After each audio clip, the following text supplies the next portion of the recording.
The knock came at 6 a.m., July 2025, Ouagadougou. 7 white CEOs, dressed in luxury suits, were handcuffed by African soldiers wearing dusty boots. For the first time in modern history, it was not Africa answering to Europe, but Europe answering to Africa. And for millions across the continent, that moment felt like a sunrise after 500 years of silence. At exactly 6 a.m., while the capital still slept, 7 hotel doors opened at the very same second, not with keys, but with the knock of justice. Special forces entered VIP suites, rooms once paid for with the blood of miners and the silence of former regimes. In room 1502 of the Sofitel Hotel, a man stood frozen in Italian silk pajamas. His name, Victor Petrov, CEO of Goldmax Corporation, one of the largest gold companies on earth. That same morning, Jean-Claude Dubois, CEO of Canadian Western Gold Mining, was arrested while quietly packing to flee on a private jet. Michael Thompson, of Pacific Resources, Australia, was caught mid-transfer. Attempting to move assets abroad, the evidence still open on his laptop screen. But this wasn't luck. This wasn't a rash move. This was a reckoning, 6 months in the making. Planned by President Ibrahim Traoré. He started by auditing every financial record of mining companies operating inside Burkina Faso. He brought in international legal experts quietly, placed informants inside every mine. He used satellite imagery and drones to verify actual reserves. And then the truth emerged. In just 50 years, foreign companies had extracted $500 billion worth of gold from Burkina Faso. Only $10 billion ever reached the national treasury. 90% vanished, siphoned off through fake invoices, ghost payrolls, and secret contracts signed by former government officials. President Traoré called it a silent crime, gold taken from our land by the hands of our people, filling European vaults while our children starve. And he declared, "You will either return what you stole, or you will rot behind bars." That day the world was stunned. People wept. Eyes long clouded by mine dust saw justice take its first breath. The verdict was written not in words, but in blood. The people of Burkina Faso didn't protest in the streets. They didn't scream into microphones, filed documents one by one. From the mining villages of Anai to the burned-out forests of Tarko, they wrote what they remembered. They wrote names. They wrote dates. They wrote what they saw. Old man described how his son died falling into an unmarked mining pit. A mother recalled how the village water turned yellow, and how her daughter coughed blood until she couldn't breathe. A former mine worker named the French supervisors, who forced him to work 20 hours a day. A school teacher listed 73 students who dropped out after their fathers were laid off during an automation upgrade at the Canadian mine. These were not mere complaints. They were testimonies of survival. And from those letters from pain inked onto paper came a terrifying truth. This wasn't business. It was a system of legalized robbery. In 2019, Goldmax Corporation extracted $500 million worth of gold from the Topaco mine. They declared only $50 million and paid just $5 million in taxes. How? Because they only reported 1/10 of what they extracted, because their invoices were forged. Because wages were inflated on paper, then stolen back in cash. Because their contracts with the previous government allowed them to pay just 3% tax instead of 30%. In exchange for a $50 million consulting fee, deposited into the personal account of the Energy Minister Marc Caboret. And that was just one company. Western Gold Mining paid $100 million in bribes to the brother of former President Roch Kabore. In return, they were granted 3 new mining licenses on land that already belonged to villagers. 50,000 people were forcibly displaced, entire communities flattened, graves uprooted, homes destroyed. No compensation. Only a receipt for $100 per family. Meanwhile, Jean-Claude Dubois, the company's CEO, stood on a TED Talk stage in Toronto, preaching ethical resource partnerships in Africa. President Traoré had seen enough. He compiled everything, every invoice, every name, every violation. He submitted a case to the International Criminal Court. The charges: forced displacement, child labor, systematic environmental destruction, organized tax fraud, corruption of sovereign governments, and yes, crimes against humanity. The court accepted the case. For the first time, it was not militias, not warlords, not even governments, but corporations on trial for crimes against civilians. And this time, the evidence wasn't blurry photos, it was numbers. Thousands of children worked in the mines. Some began at age 9. Most never lived past 15. Chronic lung disease, collapsed spines, no sunlight, no food during shifts, no names on any payroll. And when Traoré stood before the press, he didn't raise his voice. He simply said, "You ask why I arrested them? Because for 50 years they walked free, while our children worked underground in silence.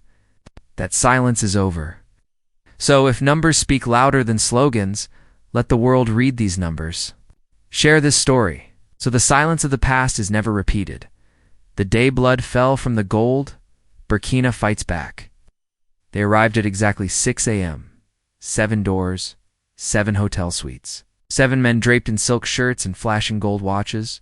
By 6:04 a.m., every single CEO was in handcuffs. Victor Petro of Goldmax was still in his pajamas. He screamed at the guards. He threatened them with international lawyers. But the special forces from Ouagadougou didn't flinch. They read him the charges, and they escorted him to a prison, the same one where miners once begged for face masks. Jean-Claude Dubois of Western Gold tried to run. His private jet sat on standby. But Traoré had already sealed the skies. Airspace shut down. Highways blocked. By 6:10 a.m., he too was in custody. Michael Thompson of Pacific Resources was cornered inside a conference room, his laptop open, transferring assets offshore in real time. But what he was moving wasn't just digital money, it was blood. For years, these companies had operated like ghost governments. No flags, no borders, just power. They had private security forces larger than Burkina Faso's army. They rewrote tax codes, they appointed ministers, and they made one thing vanish: truth, until this day. Traoré didn't wait for permission.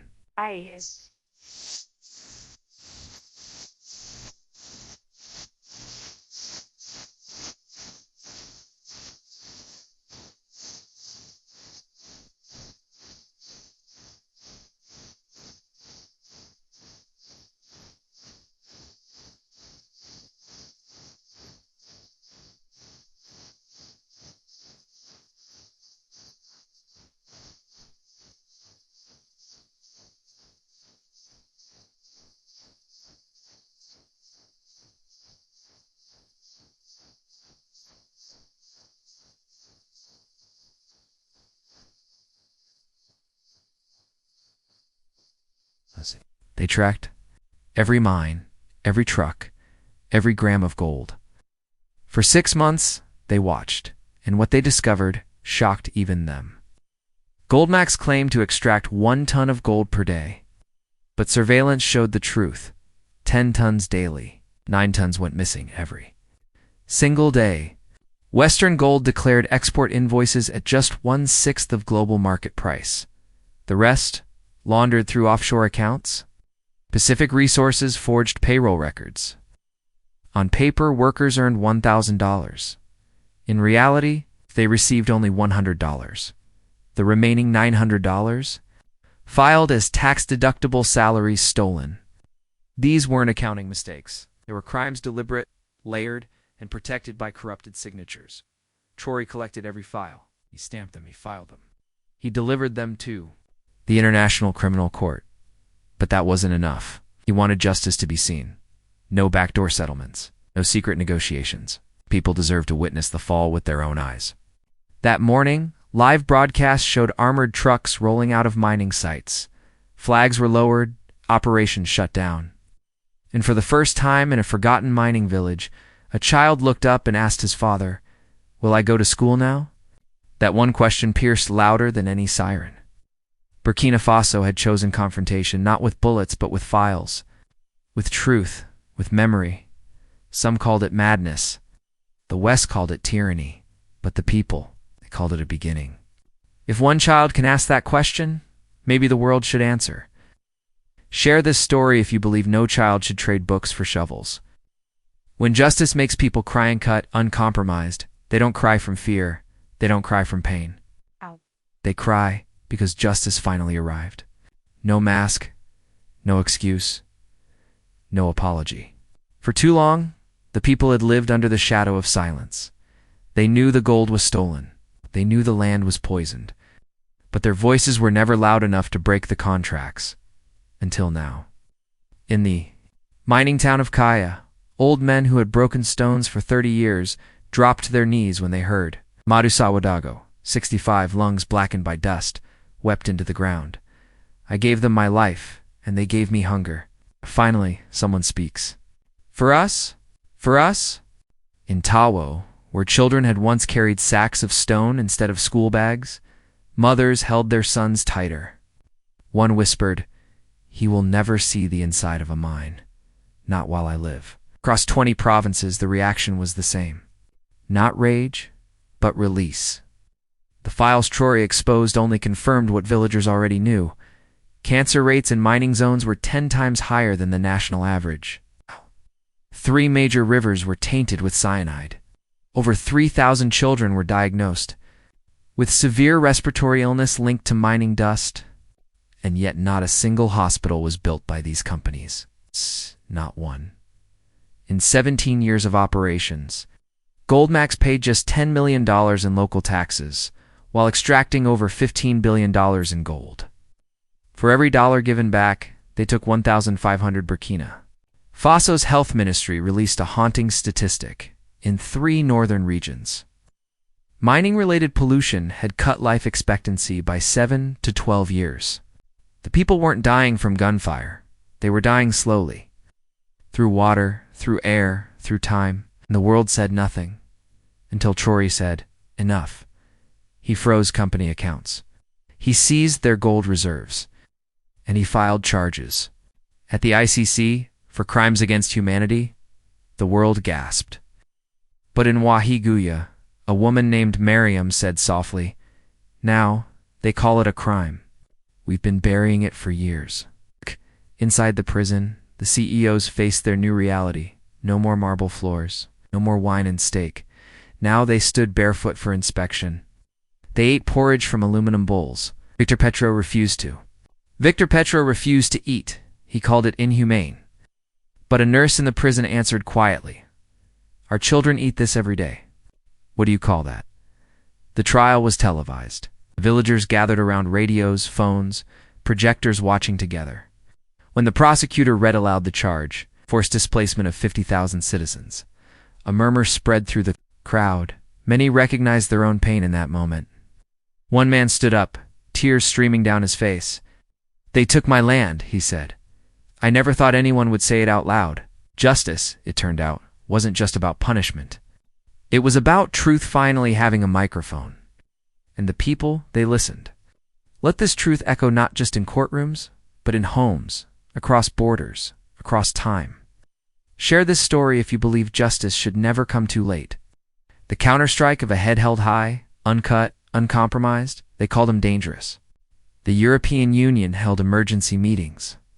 The French president warned, "You will pay for this." The American ambassador demanded immediate release of the detained executives. Ibrahim Traoré looked straight into the camera and said, "Say colonizers, not investors. Real investors bring tools, not chains." Washington threatened. To cut aid, he replied, "The $100 million you give us yearly, you will earn $10 billion each year from our own gold. Keep your aid, give it to your puppet states." From Paris to Ottawa, headlines screamed Traoré risks isolating Burkina Faso. But inside the country, something else was unfolding. The people were uniting. Farmers brought vegetables to police stations, feeding the officers guarding the arrested CEOs. Children painted murals, gold returning to villages. Women marched barefoot to the Capitol holding portraits of sons lost in mine collapses.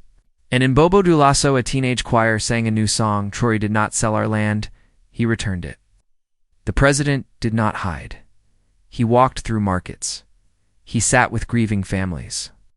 He visited classrooms still missing chalk. And everywhere he went, people did not chant slogans. They simply said, "Thank you." What the West called populism, the people called memory, a memory of betrayal, a memory of contracts never signed, yet suffered under, a memory of being robbed, not just of gold, but of breath, of green fields, of clean water. And that memory, now awake, was unstoppable. In Mali, 5 foreign mining executives were arrested the following week. In Guinea, bauxite extraction licenses were suspended pending audits. In Niger, uranium contracts were revoked. One by one, the old dominoes fell, as the African continent had watched for decades. But this time, it acted, because a single act of courage in Ouagadougou pierced through centuries of quiet plunder. The stock markets trembled. Goldmax Corporation lost 70% of its value in just 3 days. Western Gold shareholders dumped their stocks in panic. Pacific Resources shut down all its African operations. In leaked internal emails, executives wrote, "If Africa turns, we're done." They were right, because Traoré hadn't just frozen bank accounts, he unfroze history. He reminded the continent, dignity is not a request, it is a right, and justice is not revenge, it is restoration. Yes.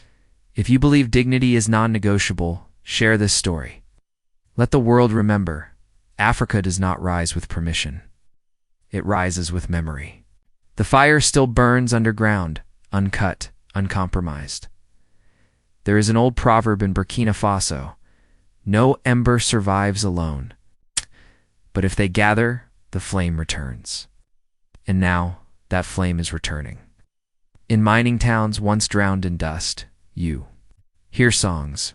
In schools once shuttered for years, you see light through open windows.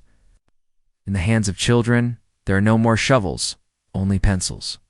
And in the eyes of elders, there is something war and hunger had once buried hope. Ibrahim Traoré did not promise paradise. He did not erase the pain, but he planted something deeper. It's a right to demand a different future. It's a right to say, this land is ours, and so is its gold. He stood not as a messiah, but as a mirror, so that every farmer, every mother, every young soul could see themselves not as victims, but as owners of their destiny. He did not sell the nation's veins for applause. He redirected the blood back to the heart, and that heart once wounded is now healing. But the journey is not over. The mining empires have fallen, yes, but the hunger for justice must not sleep. The memory must stay alive, because gold can be stolen again. But dignity, when guarded by unity, cannot. So when you see a child holding a new textbook in Dori, an old miner smiling in Gawa, a woman walking freely across land that was once fenced off, know this, the fire has not died. It still burns quietly, steadily beneath the soil, within the stories, inside the people. Let this story be remembered, not just by us, but by those still searching for hope. Comment, Africa. Will Rizif, this story touched something inside you. Subscribe if you believe the voices of the people must never again be buried.